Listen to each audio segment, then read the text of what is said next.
Haleluya. Aku mau mengucap syukur kepada Tuhan untuk tim persembahan, untuk KUR. Kiranya perjalanan kita bersama Tuhan selalu menunjukkan bahwa Tuhan sungguh-sungguh menyertai kami. Amin.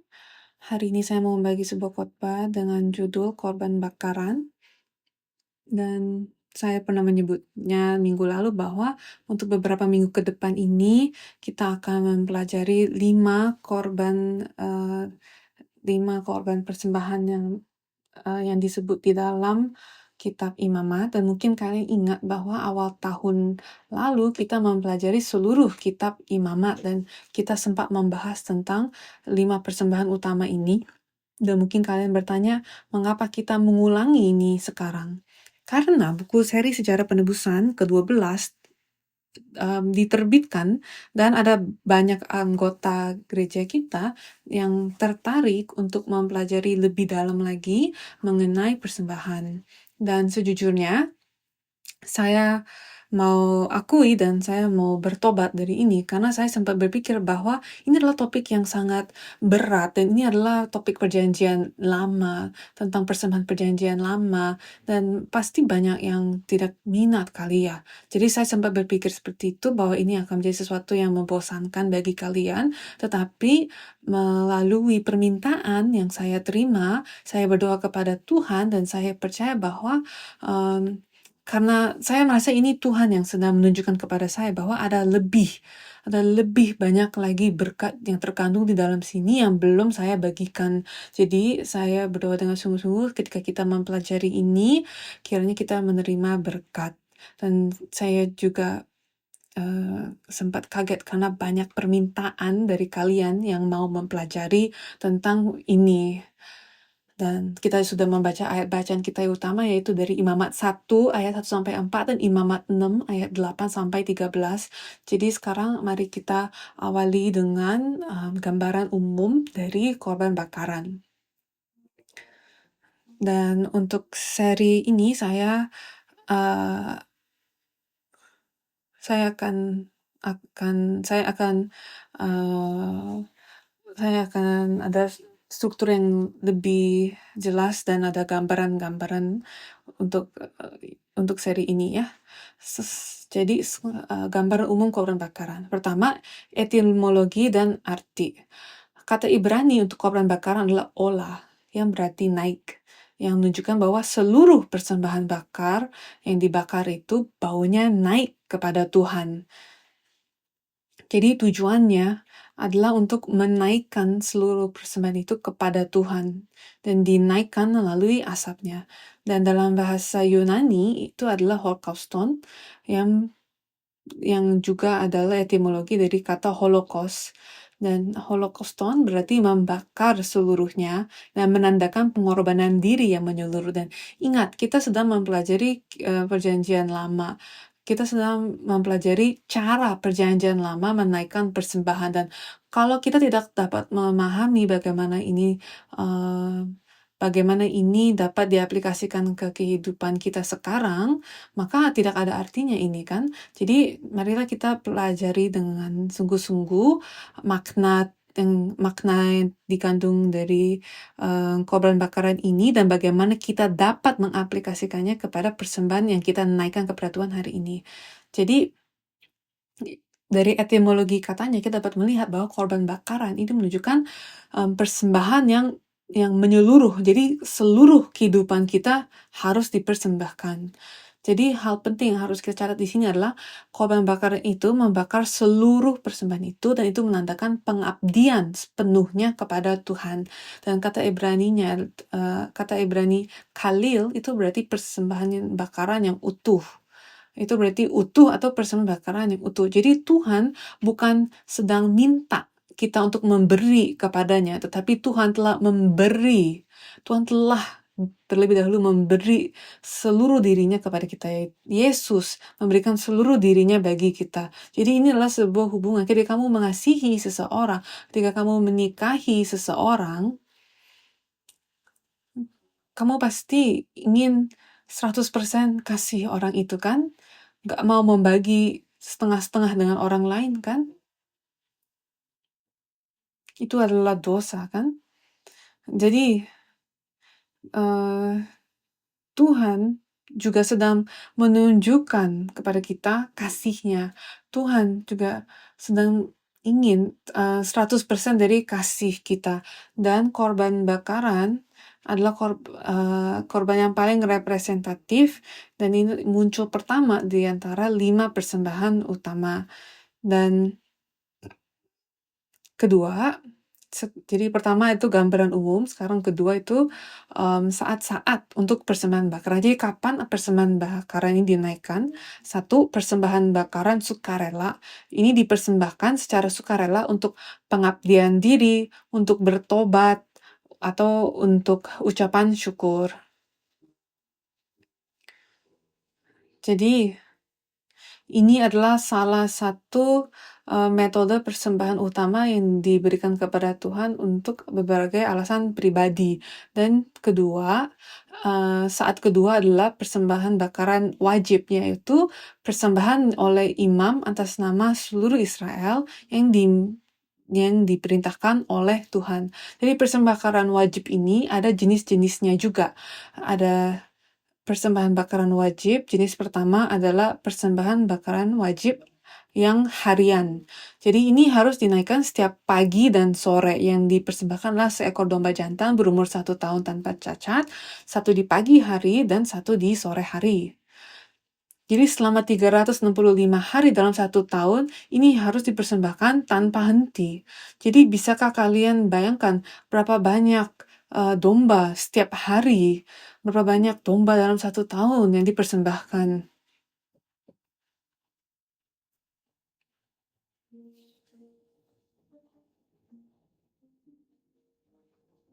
Jadi yang memelihara domba-domba ini harus terus berusaha supaya domba-domba mereka terus berkembang biak kan. Jadi ini sesuatu yang bukan mudah. Tapi ini harus selalu dinaikkan dan tidak boleh berhenti.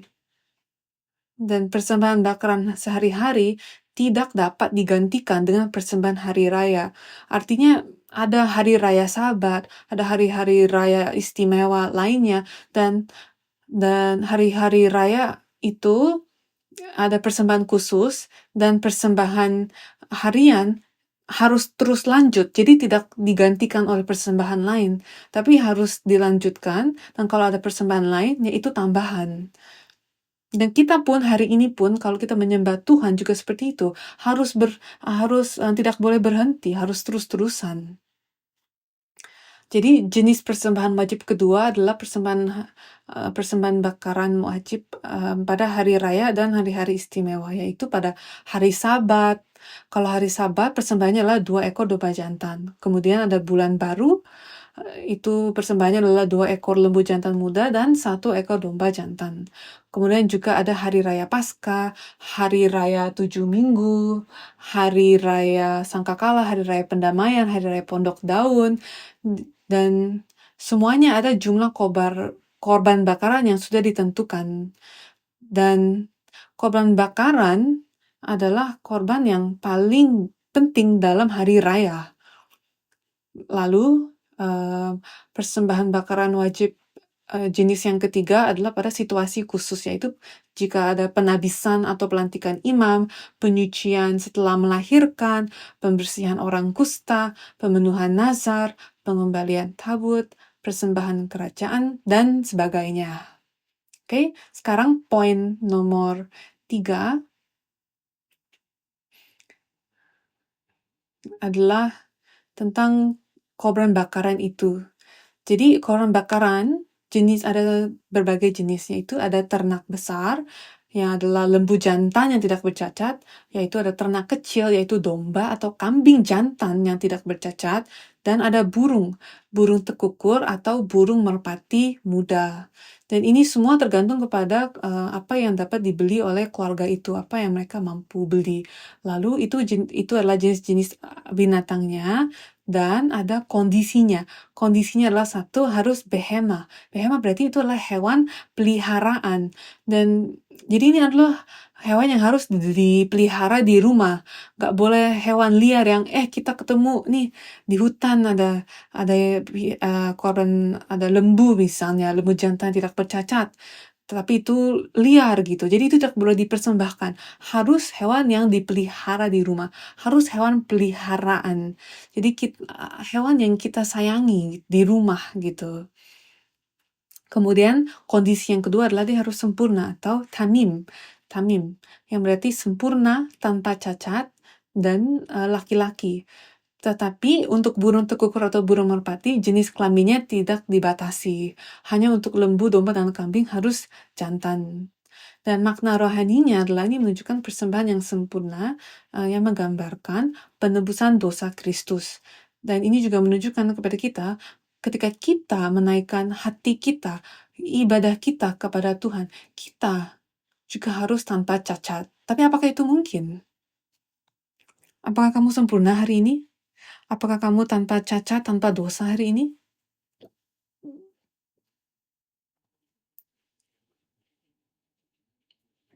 Banyak di antara kalian mengatakan, saya penuh dosa, saya penuh cacat. Tapi ingat, kita hari ini duduk di sini karena Yesus mengizinkan kita untuk di sini, dan karena Yesus telah menyelamatkan kita di sini, dan dalam nama Yesus, oleh kuasa darah Yesus, kita telah dibersihkan.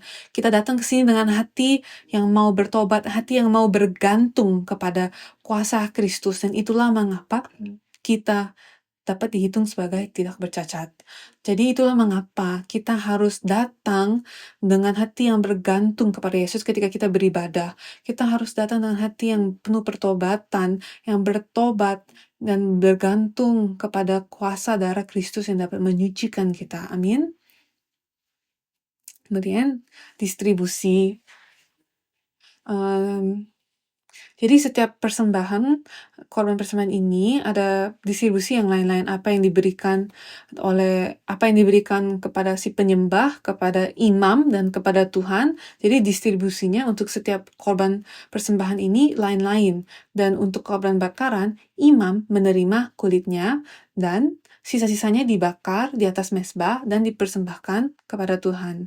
Dan persembahan ini diidentifikasi dengan si penyembah.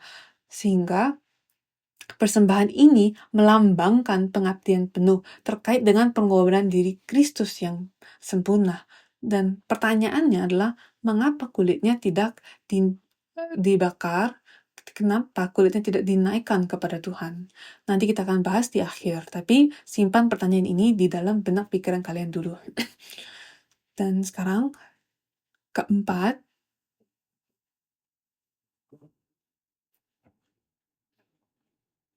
nomor 4 adalah metode persembahan. Jadi bagaimana korban bakaran ini dinaikkan.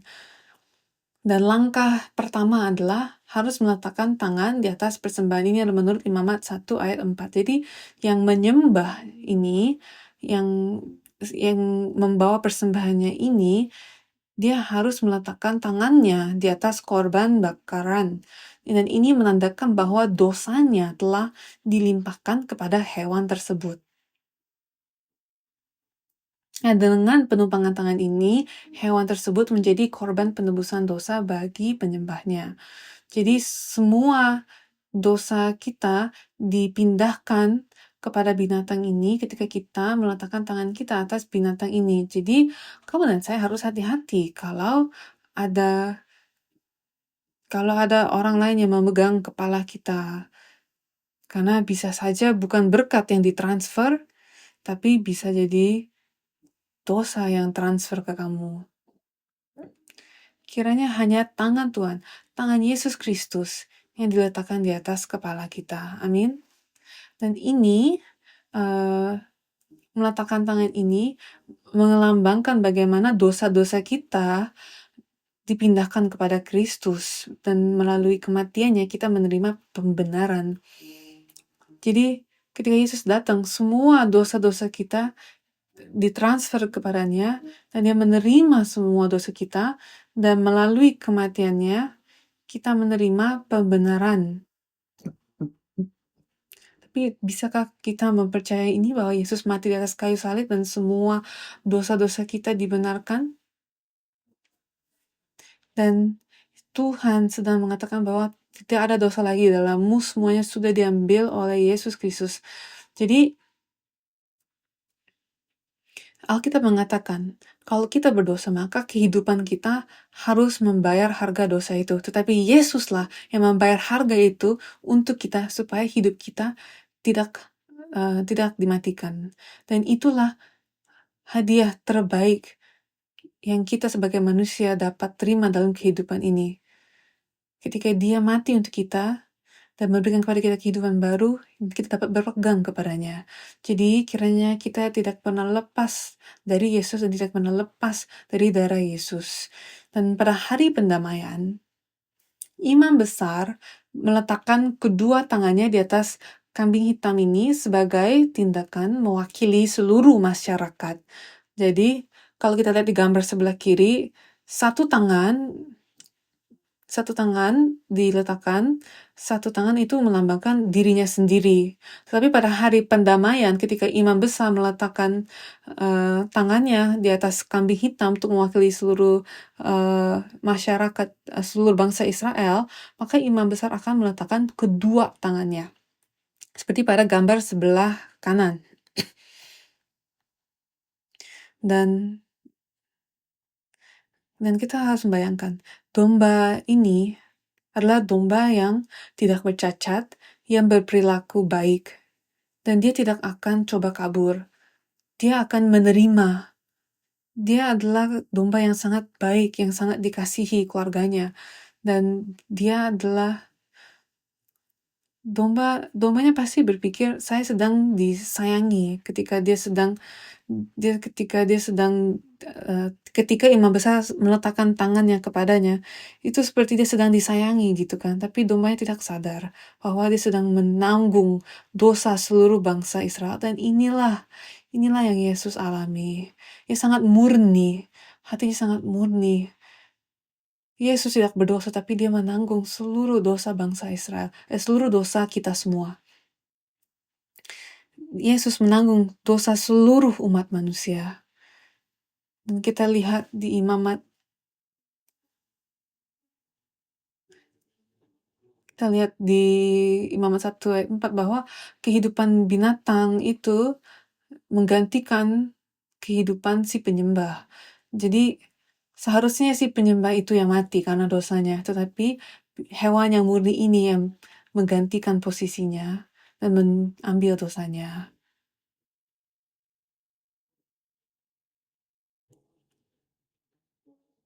Jadi si penyembahnya ini yang harus memotong leher hewan ini. Dan kita melihat bahwa konsekuensi dosa selalu adalah maut, matian.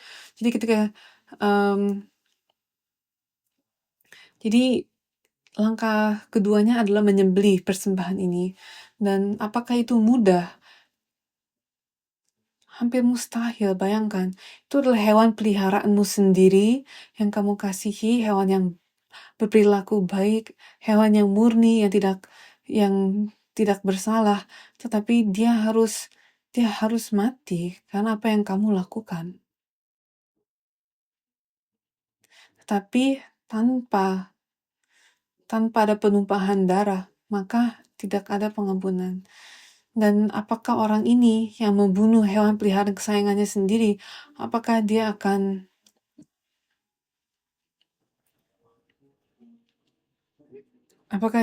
mengulangi dosanya lagi? Saya bayangkan kalau itu saya akan berusaha sebaik mungkin untuk tidak mengulangi dosa saya supaya saya tidak perlu melakukan itu lagi. Dan kata kerja Ibrani syahat, berarti membantai atau membunuh, dipakai di sini. Ini menekankan bahwa si pemberi persembahan sendirilah yang membunuh korbannya, yang membunuh hewannya. Dan ini menunjuk kepada pengorbanan Yesus Kristus di atas kayu salib.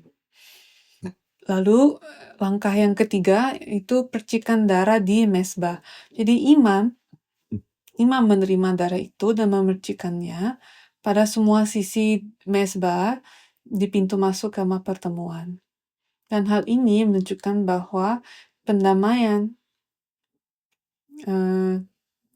menunjukkan bahwa pendamaian hanya dapat dicapai melalui darah.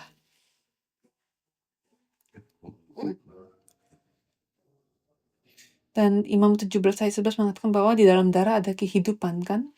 Jadi ini seperti di dalam Keluaran, di mana di Keluaran, di mana darah domba di depan pintu setiap keluarga Israel. Ini menunjukkan bahwa ada seekor binatang yang mati untuk rumah ini, sehingga malaikat maut melewati rumah itu ketika dia melihat tanda darah di depan pintu, kan?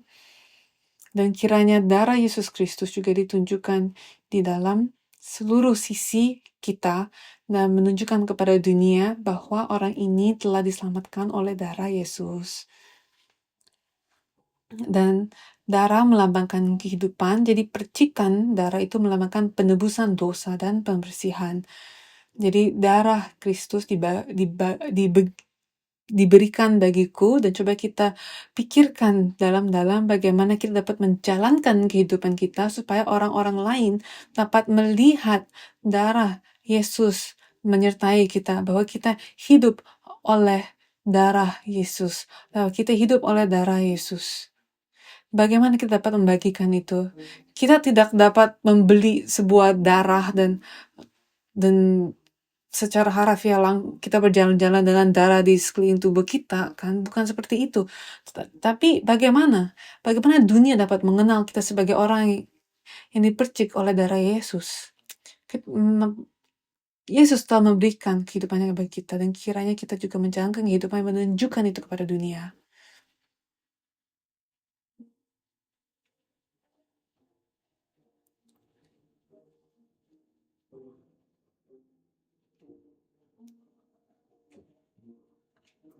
Lalu yang keempat, langkah keempat adalah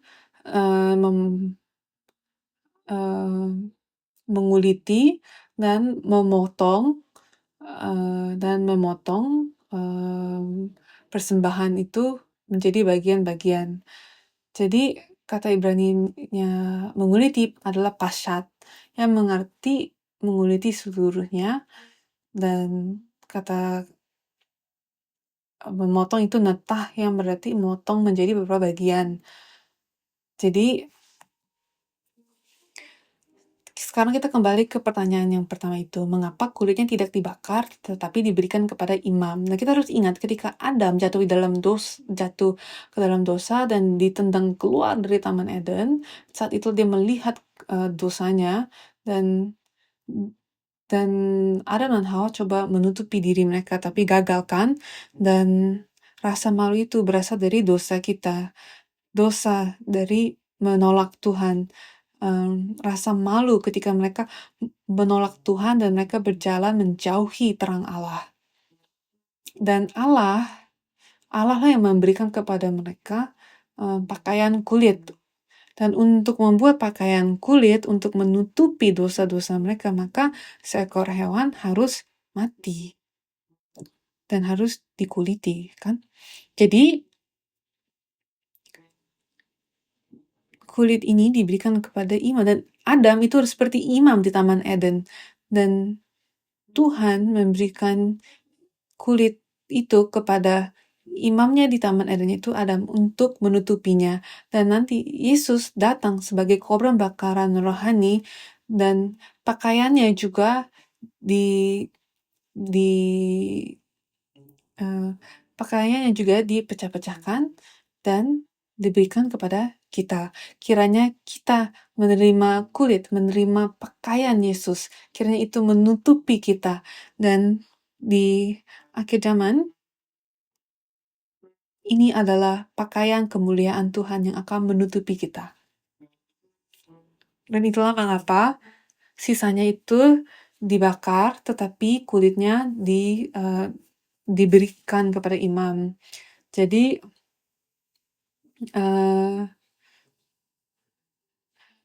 bagian dalamnya dan kakinya harus dicuci untuk menunjukkan. Jadi ada kepala, ada isi perut, ada kulit, ada daging, ada kaki, dan kaki dan isi perut inilah yang harus dibersihkan. Dan imam membakar semuanya di atas mezbah dan semuanya menjadi bau yang menyenangkan bagi Tuhan. Dan pada akhirnya ini hanya pengorbanan Kristus di kayu salib yang sepenuhnya diterima oleh Allah. Dan kita harus melihat ini dalam dua bagian. Karena persembahan ini menunjukkan kepada Yesus, tetapi juga kita sekarang harus juga menjadi korban ini yang kita persembahkan kepada Tuhan. Jadi ada dua arti yang harus kita ingat di sini. Jadi kita harus kita harus dikuliti. Bagaimana caranya? Di sini dikata kita harus melepaskan diri kita yang lama. Kita harus melepaskan pakaian kita yang lama yang penuh dosa kita, yang penuh kebiasaan-kebiasaan buruk kita yang lama. Kita harus menanggalkan itu semua dan kita harus mengenakan pakaian yang baru, kulit yang baru yang Yesus berikan kepada kita. Jadi kita harus mengenakan Yesus. Karena sama seperti Yesus yang ditelanjangi dan menjadi korban yang sempurna, demikian pula orang percaya harus menanggalkan manusia lama dan mengenakan manusia baru. Sekarang, langkah yang kelima, imam harus mempersiapkan persembahan yang harus diberikan yang akan diberikan sebagai persembahan api. Jadi para imam akan menaruh api di mezbah, menata kayu, menata potongan daging, kepala dan lemak di atas kayu, dan di tulisan dalam bahasa aslinya, bahasa Ibrani, dia mengulang kata al sebanyak 3 kali di atas al yang berarti di. Jadi di atas mezbah, di atas api, dan di atas kayu, yang menekankan bahwa persembahan itu harus dibakar hanya dengan api yang datang dari Tuhan. Dan kata kerja Ibrani arak berarti mengatur atau menata. Dan jadi ini menunjukkan bahwa ibadah kita ibadah kita kepada Tuhan harus dijalankan sesuai dengan ketetapan Allah. Dan jadi cara kita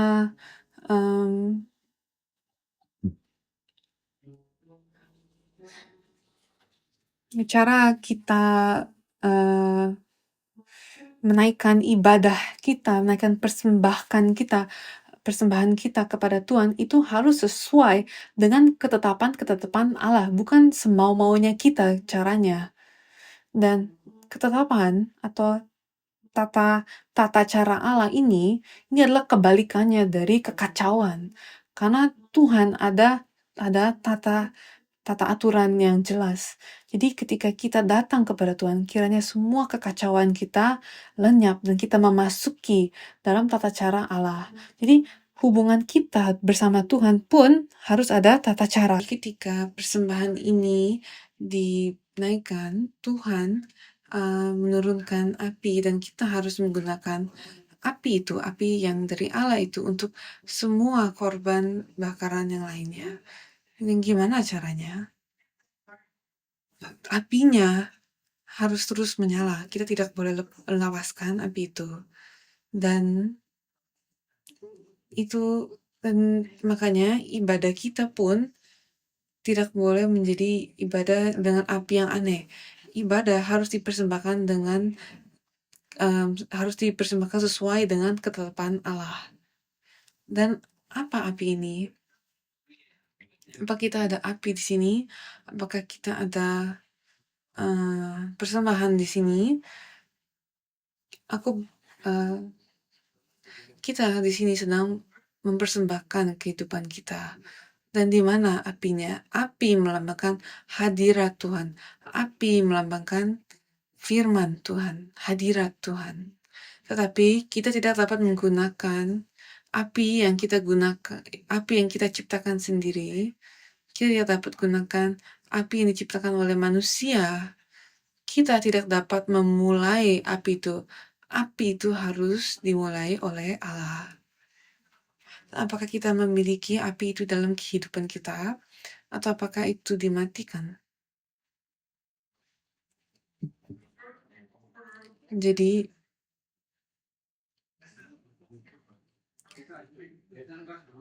Jadi si penyembah harus uh, menyuci kaki dan isi perut. Dan coba kita bayangkan, kan ini yang mau dibakar, kenapa harus dicuci? Ya kan? Jadi, tapi ini yang diperintahkan sebelum dibakar, isi perut, kerep atau bagian dalam, dan kaki, ka'araim, kaki itu harus dicuci dengan air. Dan ini menunjukkan, karena isi perutnya itu berisi bau dan buangan kan, dan kakinya itu mengandung kotoran dari tanah kan, dan keduanya ini harus dibersihkan sebelum ditempatkan di mezbah. Kita pun, apakah kita masuk ke tempat ini dengan bau?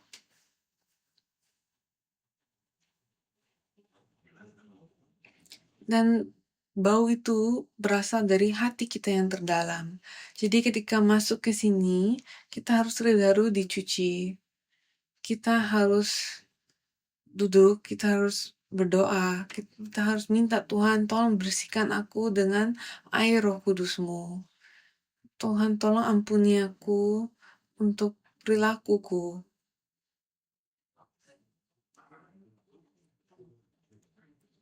Karena bau ini harus harum kepada Tuhan. Jangan bau, harus harum.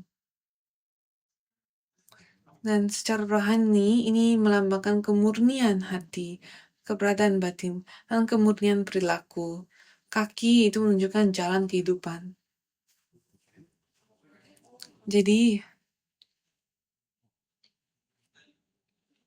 semua buangan yang telah kamu kumpulkan sepanjang seminggu ini, kalian harus membuangnya. Kita makan dan kita ada pembuangan kan? Dan secara rohani sama, kita mengumpulkan dari dunia hal-hal buangan kita kumpulkan. Dan pada ibadah hari Minggu, ibadah hari Rebu, kiranya kalian dapat melepaskan itu semua. Bukan melepaskannya di gereja, bukan melepaskannya kepada sesama, tapi kiranya Tuhan membersihkan kita dari semua yang kotor yang telah kita kumpulkan. Amin. Dan ketika kita pergi keluar, sama seperti bagaimana ketika kalian keluar dari WC, kalian lega kan? Kalian masuk ke WC seperti apa muka kalian? Dan kalau kalian keluar, mukanya lega kan?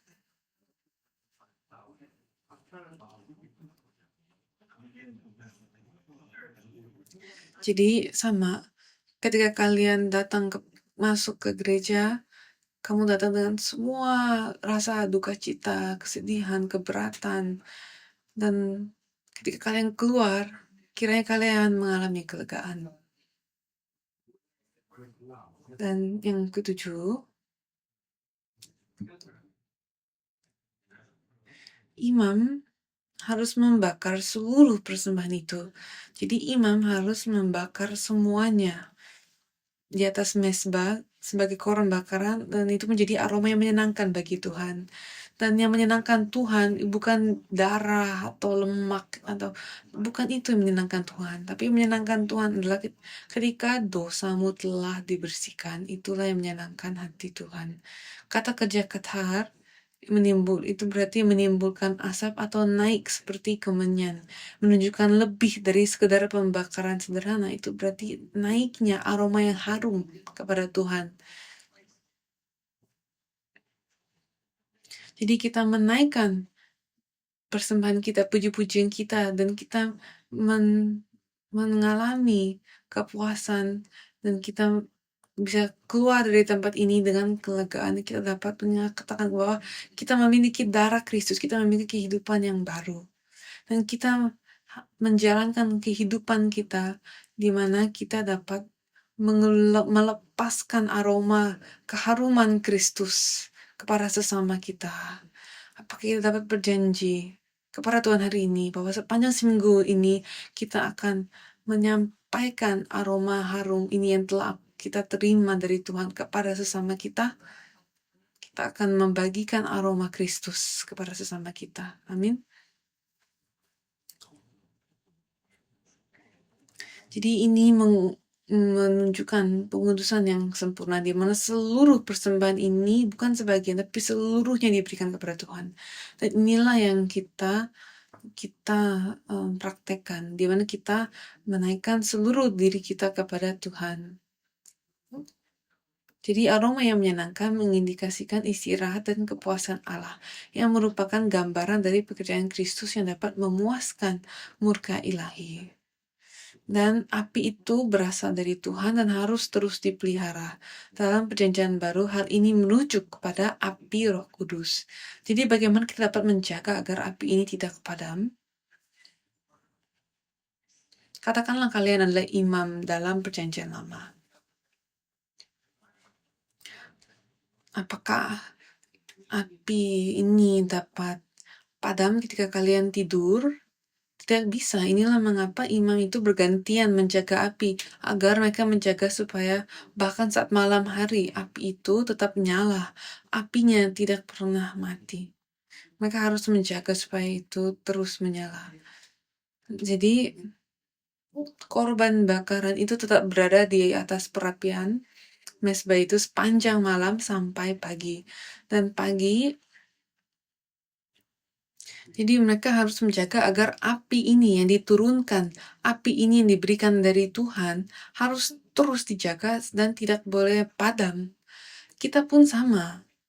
Apakah api kita masih menyala atau apakah sudah padam? Apakah sudah menjadi dingin? Apakah hanya tertinggal asap? Apa yang terjadi? Jadi sebelum apinya padam, apa yang harus kita lakukan? Jadi sebelum apinya ini dilanjutkan, kita harus membersihkan abu-abunya dan mempersembahkan korban yang baru kan. Jadi kita harus menjaga agar ibadah ini terus berlangsung, supaya api ini terus berlangsung. Kiranya kita menjadi imam-imam yang setia, pelayan-pelayan Tuhan yang setia. Kiranya kamu dan saya dapat saling membantu. Kita harus saling bantu dan kita juga harus menjaga diri kita sendiri. Api diri kita tidak pernah mati. Kemarin kita ada ibadah Children's Bible Camp dan saya percaya kita yang hadir terberkati. Setiap orang yang hadir, mereka datang berhari-hari untuk mempersiapkan acara itu. Mereka datang setiap hari sepanjang seminggu ini untuk mempersiapkan hal-hal yang dibutuhkan. Mereka mengorbankan waktu, tenaga, dan saya percaya bahwa seperti itulah yang Tuhan mau. Saya percaya Tuhan akan menerima itu sebagai korban bakar ketika kita mempersembahkan segenapnya untuk Tuhan, untuk tujuan Tuhan. Dan kita melihat api kemarin kan.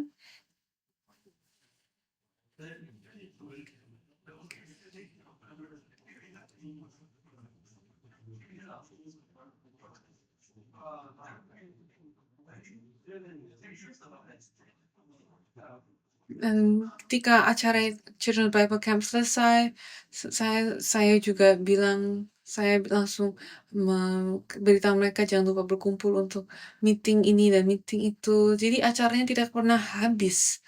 Dan saya percaya seperti itulah kita menjaga api. Kita tidak pernah membiarkan api ini padam.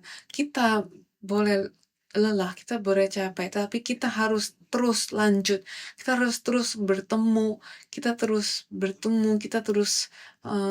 menjaga api yang Tuhan berikan kepada kita. Jadi korban bakaran harus terus menyala dan tidak boleh mati. Marilah kita berdoa bersama-sama supaya api Tuhan yang diberikan kepada gereja Sion tidak pernah hangus, tidak pernah padam. Dan sebagai hasilnya kiranya api Tuhan pun selalu berlanjut di dalam kehidupanmu. Dan kalau kamu merasa apimu sudah memadam, datanglah, berdoalah bersama. Terimalah firman. Dan saya percaya Tuhan akan menolongmu untuk melanjutkan api itu. Dan ketika api itu bernyala, maka dosa tidak dapat masuk. Dosa itu akan terbakar. Dan jadi api yang abadi ini melambangkan kehadiran kemuliaan Allah yang tak pernah berubah. Meskipun dunia semakin gelap, tapi terang Tuhan terus bernyala. Dan keharuman yang tercium sepanjang malam melambangkan ibadah yang terus-menerus dari umat perjanjian. Dan terakhir, imam harus membuang abu keluar perkemahan. Jadi kalau terlalu banyak abu di dalam mesbah itu, maka apinya tidak dapat bernyala dengan baik kan. Maka imam harus mengambil abu-abu itu sebelum menggantikan korban bakarannya. Dia harus membersihkan dia harus membersihkan sisa-sisa abu-abu itu. Jadi imam harus membawa abu itu keluar perkemahan ke tempat yang bersih. Dan ada peralatan-peralatan khusus yang digunakan untuk ini. Dan ini menunjukkan bahwa bahkan abu dari korban bakaran itu adalah kudus, maka harus diletakkan menggunakan peralatan khusus kepada tempat yang bersih. Dan ini menunjukkan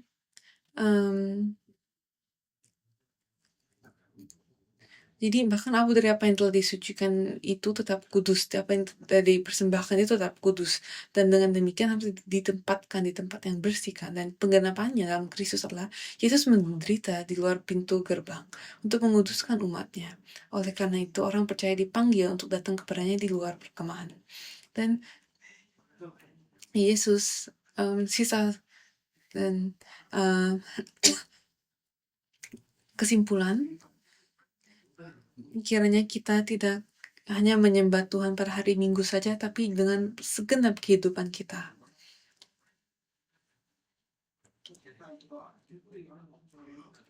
Jadi,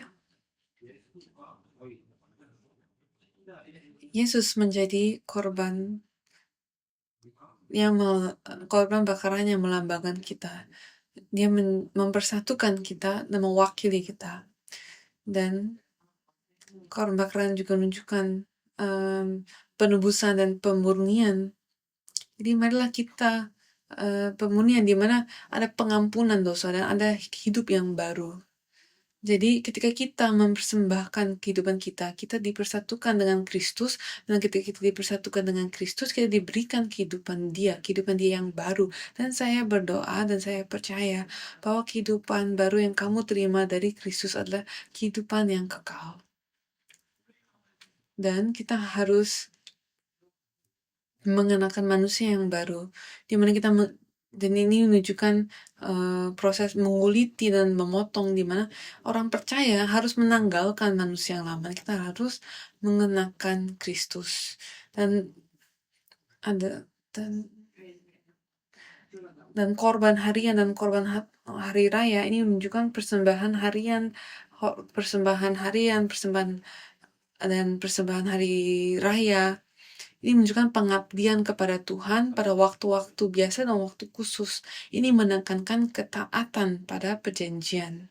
Jadi sebagaimana korban bakaran merupakan bau yang menyenangkan bagi Allah, demikian pula Kristus menjadi korban yang demikian bagi semua orang yang percaya kepadanya. Kristus juga telah mengasihi kita dan telah menyerahkan dirinya untuk kita sebagai persembahan dan korban yang harum bagi Allah. Dan seluruh pribadi Kristus dipersembahkan di kayu salib bagaikan korban bakaran. Dan selama hidupnya ia telah hidup dalam ketaatan penuh kepada kehendak Bapa, dan ia terus melakukannya dengan menyerahkan dirinya kepada kematian di kayu salib, seperti anak domba dibawa ke pembantaian.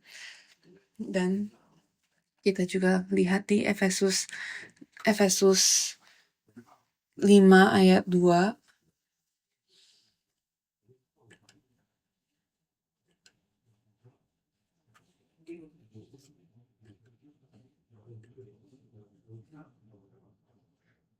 Dikatakan, dan hiduplah